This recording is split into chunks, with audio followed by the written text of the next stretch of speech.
Avant de plonger dans cette histoire incroyable, pensez à vous abonner à la chaîne et à activer la cloche. Ici, chaque récit a quelque chose à dire, et vous ne voudrez pas en manquer un seul. Dans un salon feutré de Genève, baigné par une lumière grise et mélancolique, Malik Diawara fixait la pluie qui glissait lentement le long des vitres immenses du dernier étage de la tour où se trouvait son siège social. Dehors, le monde s'agitait sous des parapluies pressés, et à l'intérieur, tout respirait l'élégance maîtrisée. Cuir italien, bois précieux, silence tempéré par le doux tic-tac d'une horloge suisse. Malik venait de conclure une série de négociations stratégiques qui consolidaient encore un peu plus son empire. Téléphonie mobile, satellite, fintech, IA. À 31 ans, il avait conquis tout ce que l'on lui avait dit inaccessible. Il était devenu un nom que l'on chuchotait avec admiration dans les cercles d'affaires de Paris, Londres et Dubaï. Dans les magazines économiques, on parlait de lui comme du « génie africain du numérique ». Une success story taillée pour inspirer les jeunes générations. Mais à cet instant précis, alors que tout semblait parfait, il sentait un vide grandir en lui comme une brume froide au creux de la poitrine. Ce n'était pas la fatigue, ni le stress. C'était une absence. Une nostalgie qui n'avait jamais cessé de le hanter. Il tourna lentement la bague discrète qu'il portait à l'auriculaire gauche, une simple pièce en bois noir sculpté, souvenir d'un artisan de Dakar.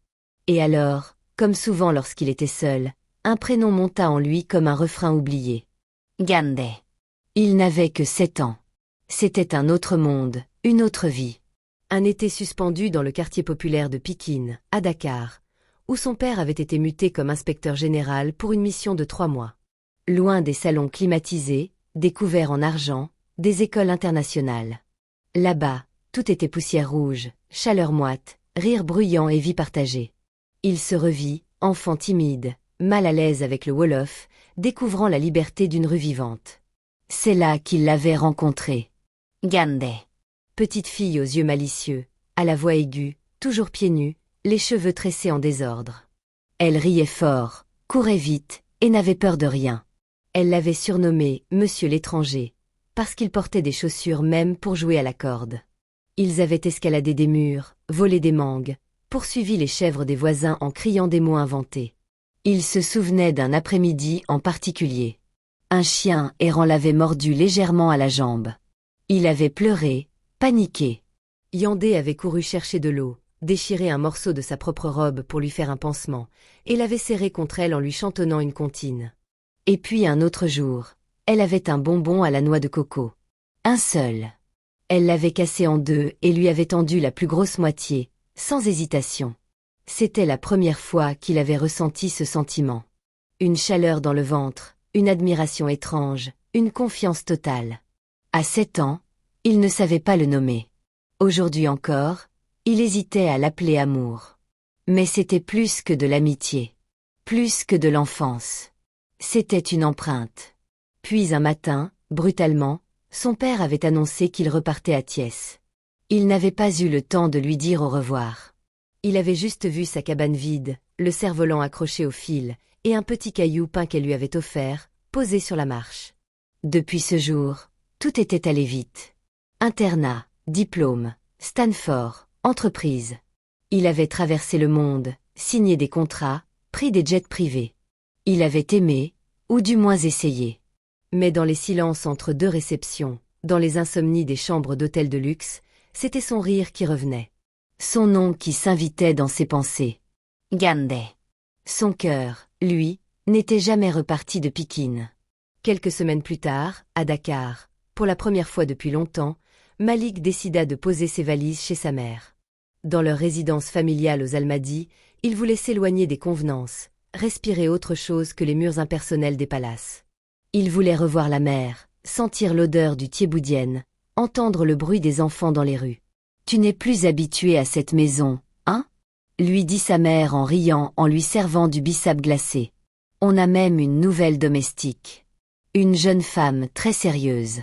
Elle vient d'arriver. Très discrète, très digne. » Le lendemain matin, il descendit les escaliers, encore ensommeillé.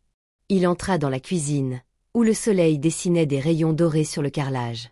Une silhouette frêle, accroupie, frottait doucement le sol avec une éponge. Elle portait un pagne sobre, une chemise simple. Ses cheveux étaient attachés, son dos voûté par l'effort. Il allait passer son chemin, quand elle se retourna. Le temps s'arrêta. Ses yeux croisèrent les siens. Il y eut une seconde de flottement. Une éternité suspendue. Un vertige. Un frisson glacé lui parcourut l'échine. Ce regard. Il ne pouvait pas l'oublier. Il ne l'avait jamais oublié. Il murmura, comme un écho venu de l'enfance. « Tu t'appelles comment ?» Elle hésita. Le regarda, interloquée. Yandé, Monsieur. Le sol sembla se dérober sous ses pieux déesses. Malik la regarda, la gouri serré. Il avait 1 million de questions, mais il n'avait pas les mots. Il ne pouvait pas rester là, à la regarder dans cette situation. Il voulait la sauver. Il voulait la sortir de là, la libérer de ce fardeau qu'elle portait sur ses épaules. « Je vais t'aider. Je vais trouver une solution pour toi, un appartement, une reprise d'études, une vie nouvelle, loin d'ici, dit-il, son ton désespéré. Elle le regarda alors, et un sourire triste, presque imperceptible, se dessina sur ses lèvres. Mais son regard, celui qui portait toute la souffrance du monde, resta ferme. « Je ne suis pas une chose à sauver, Malik, répondit-elle, sa voix pleine de calme et de dignité. Je suis une femme. J'ai souffert, oui. Mais je suis debout. Si tu m'aimes, alors respecte ma marche. Ne m'enferme pas dans un rôle que tu veux me donner. Je ne suis pas cette personne. Je suis celle que je suis devenue, et c'est ainsi que je veux avancer. » Les jours suivants, Malik la regarda avec une attention nouvelle. À chaque instant où il la croisait dans les couloirs de la maison familiale, ou qu'il apercevait ses gestes minutieux lorsqu'elle effectuait ses tâches, il était frappé par la distance qu'elle semblait avoir mise entre elle et le monde. Elle parlait peu, toujours d'une voix douce mais lointaine, comme si chaque mot qu'elle prononçait était pesé, calculé, soigneusement choisi. Ses yeux étaient souvent baissés, comme si regarder le monde en face était trop difficile. Elle semblait porter 1000 secrets, et Malik ne savait pas si ces secrets appartenaient à l'enfant qu'elle avait été ou à la femme qu'elle était devenue. Les souvenirs qui remontaient à lui étaient confus et désordonnés. Il se demandait s'il s'agissait de sa Yandé, cette petite fille joyeuse qui courait pieds nus dans la poussière de Pikine. Le temps avait effacé certains détails, mais d'autres, plus précieux, demeuraient. Pourtant, il doutait. Et si ce n'était pas elle? Et si son esprit lui jouait un tour cruel, une illusion forgée par des années de solitude? Il n'osa pas lui adresser la parole pendant quelques jours. Il observait, attentif mais silencieux. Chaque geste qu'elle faisait, chaque regard qu'elle portait sur le sol ou vers lui, l'enfonçait un peu plus dans le mystère. Et plus il la regardait, plus il avait l'impression d'être un spectateur, un étranger dans l'histoire qu'il croyait connaître. Puis un soir, alors qu'il se trouvait dans la cuisine, il la remarqua en train de trier des lentilles avec une concentration presque monacale. Elle était là, dans la lumière tamisée de la pièce, une silhouette fragile qui semblait flotter dans l'air lourd de la chaleur du soir. Il n'y avait plus de bruit, à peine le souffle de la maison. Ses gestes étaient délicats, presque mécaniques, comme si cette tâche était tout ce qui lui restait pour rester connecté à un monde qui semblait se dérober sous ses pieds. Il s'approcha doucement, sa voix s'élevant dans le silence. « Tu aimais les bonbons coco quand tu étais petite ?» Elle sursauta, ses doigts se crispant autour des lentilles. Ses yeux s'élargirent, comme si elle venait d'être frappée par un éclair. Elle se tourna lentement, le regard figé, incapable de croire ce qu'elle venait d'entendre. Ses lèvres tremblaient légèrement, et elle le scrutait comme un mirage, une apparition du passé qu'elle n'avait pas osé espérer. Puis, il continua, sa voix plus basse, mais tout aussi décidée. « Et tu avais une boîte à trésors cachée sous une pierre, près du vieux manguier ?» À cet instant, il la vit blêmir. Ses mains tremblèrent, et elle s'arrêta, comme paralysée. Un frisson la parcourut, partant de sa nuque, se propulsant dans tout son corps. Ses yeux, pleins de confusion et de peur, ne le quittaient pas, comme si elle cherchait à percer le mystère de sa présence. Elle s'éloigna légèrement, reculant de quelques pas. La pièce semblait se resserrer autour d'eux, et le silence se fit encore plus lourd. « Qui êtes-vous » demanda-t-elle, d'une voix brisée, presque inaudible. Il s'arrêta, son cœur battant dans sa poitrine. Il savait qu'il ne pouvait plus se taire. Il savait que le moment était venu. Il murmura doucement, d'une voix pleine d'émotion. « Je suis Malik. Ton monsieur l'étranger. » L'effet fut immédiat. Elle s'effondra, comme si la réalité l'avait frappée en pleine face. Ses larmes commencèrent à rouler sur ses joues, lentement au début, puis plus rapidement, comme si une barrière invisible venait de céder. Il n'avait jamais vu une douleur aussi pure, aussi brute, aussi totale. Elle se recula, sa respiration coupée par l'émotion, et le regarda avec un mélange de stupeur et de reconnaissance. « Tu as changé. Je ne t'aurais jamais reconnu, » murmura-t-elle, sa voix étranglée par les sanglots qui montaient en elle. Malik s'approcha, mais elle fit un pas en arrière, comme si elle craignait que ce contact puisse effacer ce qu'il restait de son passé, de son innocence. Elle éclata en sanglots, le corps secoué de tremblements violents. Il la laissa pleurer, silencieux, ne sachant comment lui offrir la paix qu'elle cherchait. Il savait qu'il n'y avait pas de mots pour effacer tout ce qu'elle avait enduré, tout ce qu'elle avait perdu. Lorsqu'elle se calma, ses larmes s'étaient essuyées, mais son visage était marqué par la douleur, l'angoisse et un sentiment d'abandon. Elle lui raconta son histoire, une histoire qu'il n'aurait jamais imaginée. Après son départ de Dakar, la mère de Yandé était morte de maladie, laissant un vide que son père, déjà fragile, n'arriva pas à combler. Miné par l'alcool, il avait sombré dans la dépression et abandonné ses enfants. Yandé, alors âgé de 12 ans, avait dû quitter l'école et chercher un travail pour subvenir aux besoins de ses frères et sœurs. La vie l'avait poussé dans les coins les plus sombres de la ville, errant de maison en maison, d'emploi en emploi, souvent maltraité, souvent invisible. Mais Yandé n'avait jamais perdu sa dignité. Elle avait survécu, en silence, à travers des années d'humilité et de souffrance. Et maintenant, elle se trouvait ici, dans la maison de celui qu'elle avait aimé. Malik. L'homme qui, enfant, lui avait montré des étoiles. L'homme qui était devenu son mirage, son fantasme secret, celui qu'elle n'avait jamais cessé de porter dans son cœur. Après plusieurs semaines de silence et de réflexion, Malik comprit qu'il ne pouvait plus forcer Yandé à accepter un monde qu'elle ne désirait pas. Elle était une femme forte, forgée dans la douleur, mais aussi dans une indépendance farouche qu'il respectait profondément. Il comprit qu'il ne pouvait pas la « sauver » d'une situation qui était désormais la sienne. Mais ce qu'il pouvait faire, c'était l'accompagner dans son propre cheminement. Il changea donc de stratégie.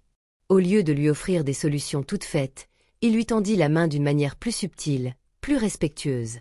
Il l'invita à travailler avec lui dans sa fondation, une organisation qu'il avait créée pour aider les femmes vulnérables du Sénégal. Il savait que ce travail, cette mission, pourrait lui offrir un espace pour se réinventer, pour retrouver sa voie. Il lui parla de son projet, de ses rêves pour ces femmes qui, comme elle, avaient été marginalisées, abandonnées, invisibles.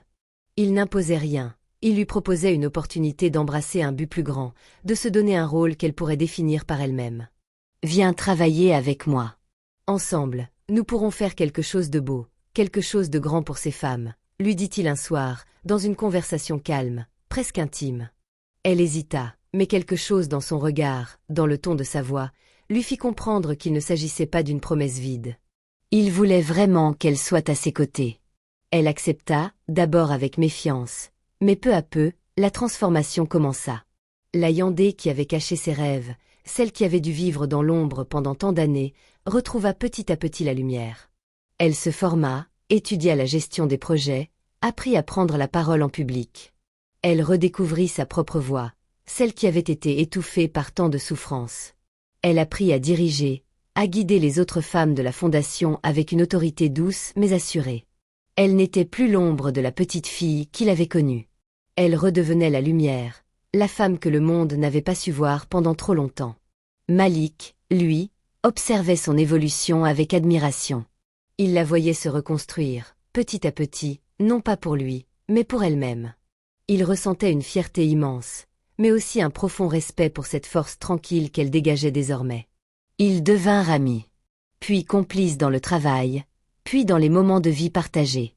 Petit à petit, les barrières qu'elle avait érigées autour d'elle se fissuraient, et son cœur, lentement mais sûrement, se réchauffait à la présence de Malik. Ils n'étaient plus simplement l'un pour l'autre des figures du passé, des souvenirs d'enfance. Ils étaient deux adultes qui avaient trouvé un terrain d'entente, une connexion plus profonde, plus vraie. Un soir d'harmattan, alors que la chaleur du jour se dissipait et que la fraîcheur de la nuit prenait possession des rues de Dakar, ils se retrouvèrent seuls sur la terrasse de la maison familiale, les yeux tournés vers les étoiles, le vent secouant doucement les branches des manguiers. La ville semblait s'être endormie autour d'eux, et ils étaient là, seuls, dans ce silence apaisé. Malik la regarda longuement, les yeux remplis de cette émotion qu'il avait tenté de retenir si longtemps. Il prit sa main, doucement, comme s'il avait peur de briser ce moment fragile. « Je t'ai cherché toute ma vie, dit-il, la voix profonde, presque un murmure. Mais je ne veux plus te chercher. Je veux marcher à côté de toi. Est-ce que tu le veux aussi ?» Elle le regarda longuement, ses yeux sombres scrutant son âme, cherchant la vérité dans ses paroles. Il n'y avait plus de doute, plus de distance entre eux. Il n'était plus l'homme qui avait fui dans ses hôtels de luxe, ni l'homme d'affaires impitoyable qu'il avait été. Il était celui qui, après tout ce temps, avait trouvé son chemin vers elle, vers sa Yandé. Elle sourit doucement, une lueur de tendresse dans les yeux. Mais avant qu'elle réponde, elle se pencha vers lui et prit une grande inspiration, comme pour se donner du courage. « Oui, dit-elle enfin, sa voix ferme mais douce. Mais promets-moi une chose. »« Tout ce que tu veux, » répondit-il sans hésiter. Elle le regarda avec une intensité nouvelle, une profondeur qu'il n'avait jamais vue auparavant. « Que tu m'aimeras dans la lumière, et non dans le secret. Je ne veux pas être caché. Je ne veux pas être ton silence. » Les mots frappèrent Malik comme un éclair. Il comprit. Elle n'était pas une femme à aimer dans l'ombre, à cacher dans les coulisses. Elle avait vécu trop longtemps dans l'obscurité, dans l'invisibilité. Ce qu'elle voulait, c'était la vérité, la clarté et l'honnêteté. Il hocha la tête, son cœur battant la chamade, puis, d'une voix qu'il ne se reconnaissait plus, il murmura. « Je te le promets. » Et il l'embrassa. Pas un baiser volé dans la nuit, mais un baiser qui scellait la promesse de leur avenir.